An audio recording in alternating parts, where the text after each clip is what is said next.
Hello everyone and welcome back to the Great Book of Grudges. My name is Nathan and today we're going to be talking about Mother Ostankya. Well, something related to her, as 4.2 is coming up. We don't know exactly when that is.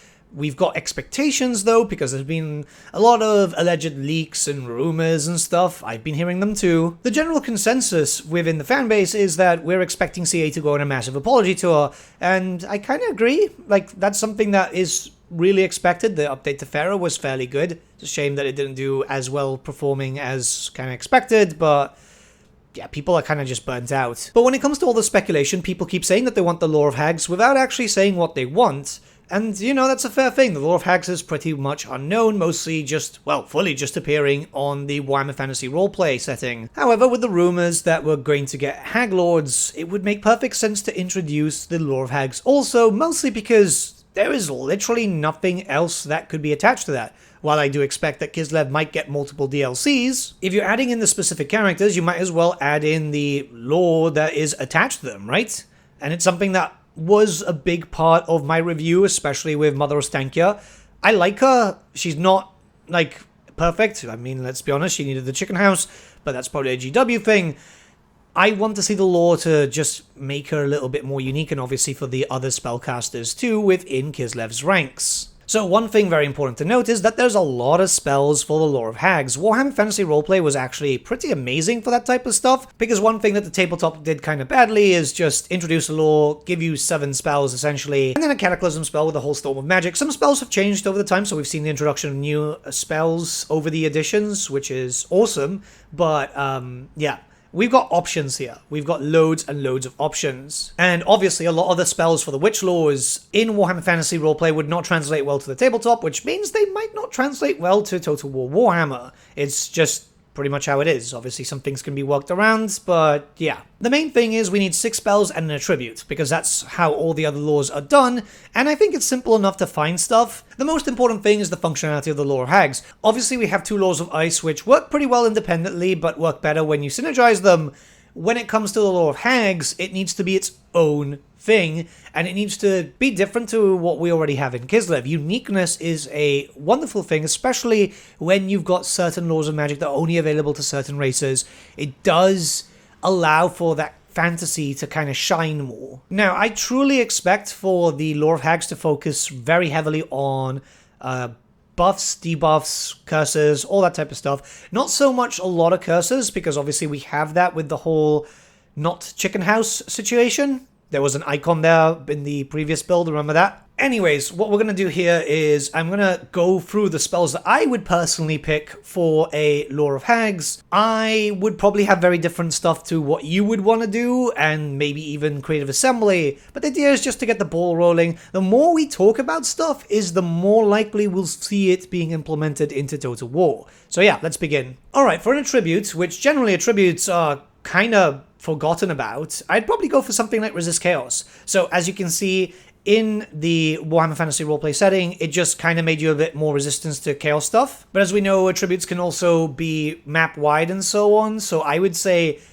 it would increase the damage map-wide for a number of seconds for your units to do against demonic entities. Sure, it's pretty situational, but you do deal with a lot of demons, especially if you're playing like the Old World mod, for example. But it's also kind of useful against the Warriors of Chaos, because some of them can even get demons. You know, Valkyria can become a demon too because of one of her skills.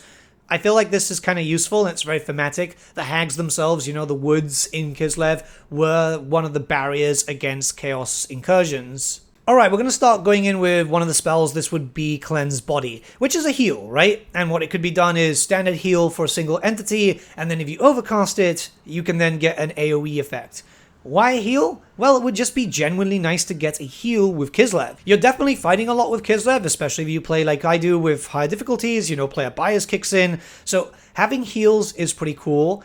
Then it's also the case that if you have a healing character, it would be useful not only to Mother Ostankya, but also to Konstantin, Boris, and Katerin, and who knows if we end up getting other Kislevite legendary lords. One thing I'm quite keen on is the fact that the Hag Witches, the hero variant, have always been quite useful since their implementation for the other characters. That's because you get access to other lords, and yeah, you know, having a Hag Lord with heals would even be better.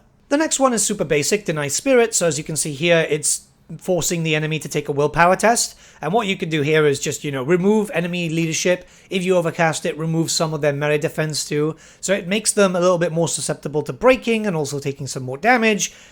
Very basic, but again, pretty useful in a situation. These would be cheapish spells, so you wouldn't be wasting all your winds of magic with that. Also, Creative Assembly have kind of fixed the whole issue with knowledgeable, so you actually have more now. So yeah, I think this can kind of work quite well. Again, pushing the whole narrative that the Lore of Hags should be more of a utility lore rather than trying to do as much damage as possible. So they're there to help you do damage, but not do damage themselves. The next one would be Command Spirit. So this is a buff spell because we've got a heal, we've got a debuff, and now we should get a buff. So here it helps you with willpower tests, which is cool. So I'd say increases leadership, and to make it actually a little bit more flavorful, to actually make it worth casting, maybe increasing melee attack if you overcast it. Those spells do become quite useful, especially if you're in combat for a long time. Sometimes you'll get bogged down at a choke point or, well, pretty much anywhere. So it's nice to have a little bit more bonus. Again, going with a heavy utility more than anything else. I'm trying to stress that a lot. I know some people might not like it, but this is how I envision it because we already have the other spellcasters and we already have those other laws of magic. Hopefully, if we do get the Lore of Hags, we don't actually lose out on the other laws that we have with the Hag Witches because, again, more options is really nice. I think everyone really enjoyed it when they had all those options finally presented to them for the High Elves. Still hasn't happened for the Empire, if anyone from Creative Assembly has actually listened to these videos, because I know sometimes they do. Bro, where are my spellcasters for the Empire? Like, we know the artwork exists for the Gold Wizard. Where is it? So, Haunting here is represented by a number of things, mostly because, yeah, there's a lot of flavor. If you haven't read through this book, by the way, right, it's absolutely amazing. A lot of the lore still remains relevant, which is why when I do Kislev speculation and stuff, I generally refer to this book. Gotta love when sirens pass by. But yeah, this, I would envision it as a really heavy single target debuff, right? Really good at debuffing either single entity monsters or characters too.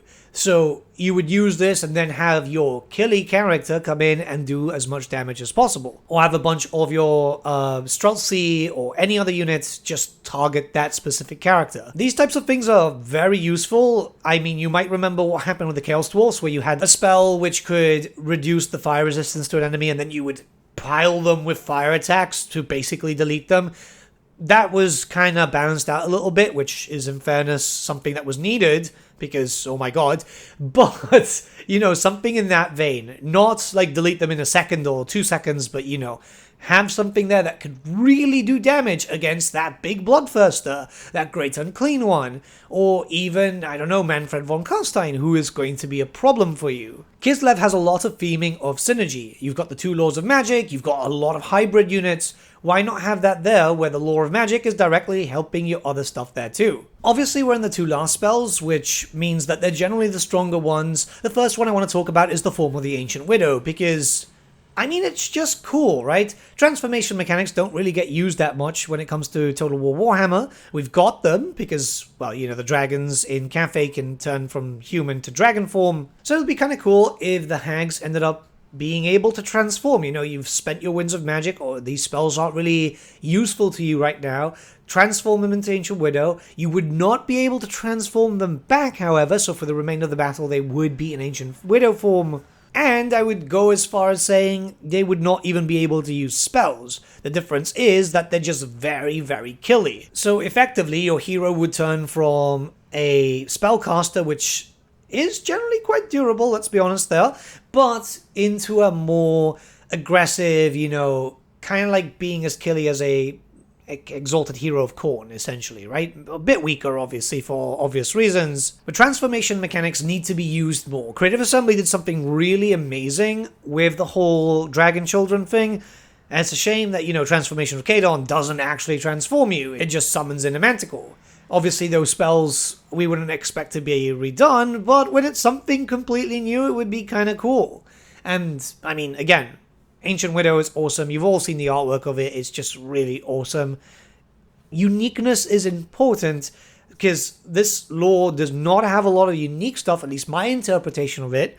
So having something that really makes it shine is really, really key to making it not only useful, but also more incentivization to actually use it. And the last thing would be something very simply named the Greater Curse, right? So if we look on the side, there's loads of sample curses, right? And how this works is that you can pick a few and, you know, just curse the enemy. However, the way I would interpret it is like, this is your big curse. So it'd be an area of effect, quite large, you know, so you'd be hitting a lot of enemies with it. In its standard form, it would provide quite hefty debuffs, and then if you overcast it, it would be really strong debuffs. It wouldn't last for too long, but it would be enough to be very noticeable. And I mean like a really big area of effect too, because yeah, this is like the most powerful spell. It could even do some light damage as it's affecting the enemies, so that way you have some damage coming out of these spells. But it would be big enough to notice, and it's one of the ones that you're going to want to use. Again, doesn't have to be very aggressive, it just needs to be there to do other things, rather than just being damage lore, and more damage laws. Now, you would have noticed that I didn't include any summons. Maybe summons could be done, but they've already kind of got the stuff baked in for the thing in the woods. I could kind of imagine that the Form of the Ancient Widow might not end up being a spell, and it could end up being some sort of just skill at level 30 that you unlock with Lords only. So then, yeah, I mean, replace that with summon stuff, which would be kind of cool. Summons are alright, it's just they're very situational. I don't really generally use them, depending on the spell lore that I'm using. But again, very focused on buffs and debuffs, and you guys might be going, well, we kind of have that with the Witch's Heart and so on. And yes, we do, even though like it's horrendously overpowered, because it kind of is. It's more of the case of having the spell lore, right? Because you won't always have the Witch's Heart, especially if you're playing as one of the other characters. It's nice to get the hag representation as a greater part of Kislev, rather than just it being Mother Ostankya. Full functionality for the full race and not just one faction is really, really important, at least in my opinion. But yeah, let me know what you guys think in the comments below. Let's start a bit of discussion. You guys might have different interpretations, and I'll tell you what, it's always good to have, because if Creative Assembly are actually going to do the Lore of Hags, your ideas are just as valid. You know, it's always important to signal boost these things, which is why I do these speculation videos, because it's important for us to keep vocal about what we actually want, so we don't get another, you know, Shadows of Change 1.0 situation, right? Hopefully it won't be too long until we actually get some news on the 4.2 situation, because I really want to know what's coming. I think we all kind of need a bit of a boost after, well, pretty much what's been happening for the past few months. So yeah, let's hope for the best. Have a good day, guys. I do apologize that I've not really been speaking about Total War a lot. I've been having a lot of fun with Old World. Like, it's not going to take over the channel, don't you worry. I'm actually mapping out what I want to do in terms of content for the next few weeks. So there's going to be a healthy mix of both. You might end up just getting more videos in general rather than just Old World taking over fully. But right now, you know, and I've been having so much fun. It's kind of like I've been living my childhood again. And I shit you not, it's been really good for my mental health. So yeah. But yeah, have a good day, guys.